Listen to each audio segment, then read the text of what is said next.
ہارون الرشید کو ایک لونڈی کی ضرورت تھی۔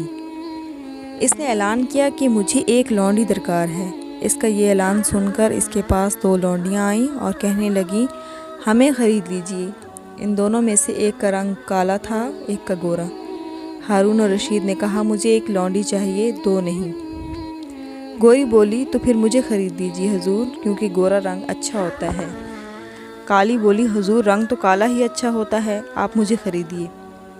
ہارون الرشید نے ان کی یہ گفتگو سنی تو کہا اچھا تو تم دونوں اس موضوع پر مناظرہ کرو کہ رنگ گورا اچھا ہے یا کالا، جو جیت جائے گا میں اسے خرید لوں گا۔ دونوں نے کہا بہت اچھا۔ چنانچہ دونوں کا مناظرہ شروع ہوا، اور کمال یہ ہوا کہ دونوں نے اپنے رنگ کے فضائل و دلائل عربی زبان میں پھر بدیع شعروں میں بیان کیے۔ یہ اشعار عربی زبان میں ہیں مگر مصنف نے ان کا اردو زبان میں منظوم ترجمہ کیا۔ لیجئے اب آپ بھی پڑھیے اور غور کیجئے کہ پہلے زمانے میں لونڈیاں بھی کس قدر فہم و فراست کی مالک ہوا کرتی تھیں۔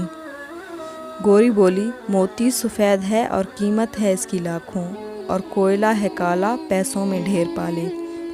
بادشاہ سلامت موتی سفید ہوتا ہے اور کس قدر قیمتی ہوتا ہے، اور کوئلہ جو کہ کالا ہوتا ہے کس قدر سستا ہوتا ہے کہ چند پیسوں میں ڈھیر مل جاتا ہے۔ اور سنیے اللہ کے نیک بندوں کا منہ سفید ہوگا، اور دوزخی جو ہوں گے منہ ان کے ہوں گے کالے۔ بادشاہ سلامت اب آپ ہی انصاف کیجیے گا کہ رنگ گورا اچھا ہے یا نہیں۔ بادشاہ گوری کی یہ اشعار سن کر بڑا خوش ہوا، اور پھر کالی سے مخاطب ہو کر کہنے لگا سنا تم نے، اب بتاؤ کیا کہتی ہو۔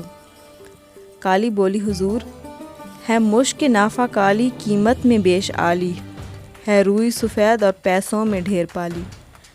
کستوری کالی ہوتی ہے مگر بڑی گراں قدر اور بیش قیمت، مگر روئی جو کہ سفید ہوتی ہے بڑی سستی مل جاتی ہے اور چند پیسوں میں ڈھیر مل جاتی ہے۔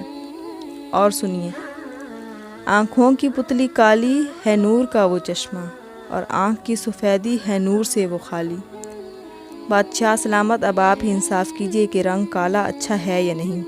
کالی کی یہ اشعار سن کر بادشاہ اور بھی زیادہ خوش ہوا، اور پھر گوری کی طرف دیکھا تو فوراً بولی کاغذ سفید ہیں سب قرآن پاک والے۔ کالی نے جھٹ جواب دیا اور ان پہ جو لکھے ہیں قرآن کے حرف کالے۔ گوری نے پھر کہا میلاد کا جو دن ہے روشن وہ بال کی ہیں۔ کالی نے جھٹ سے جواب دیا معراج کی جو شب ہے کالی ہے یا نہیں ہے۔ گوری بولی کہ انصاف کیجیے گا، کچھ سوچیے گا پیارے، سورج سفید روشن تارے سفید سارے۔ کالی نے جواب دیا کہ ہاں سوچیے گا آقا ہیں آپ عقل والے، کالا غلاف کعبہ حضرت بلال کالے۔ گوری کہنے لگی کہ رخ مصطفیٰ ہے روشن دانتوں میں ہے اجالا۔ کالی نے جواب دیا اور زلف ان کی کالی کملی کا رنگ کالا۔ بادشاہ نے ان دونوں کی یہ عملی اشعار سن کر کہا کہ مجھے لونڈی تو ایک درکار تھی مگر میں تم دونوں ہی کو خرید لیتا ہوں۔ گلاب کا کوئی بھی نام رکھ لو مگر پہچان اس کی خوشبو سے ہوتی ہے، اسی طرح انسان کسی بھی رنگ روپ ذات یا نسل کا ہو مگر پہچان اس کی اخلاق اور کردار سے ہی ہوتی ہے۔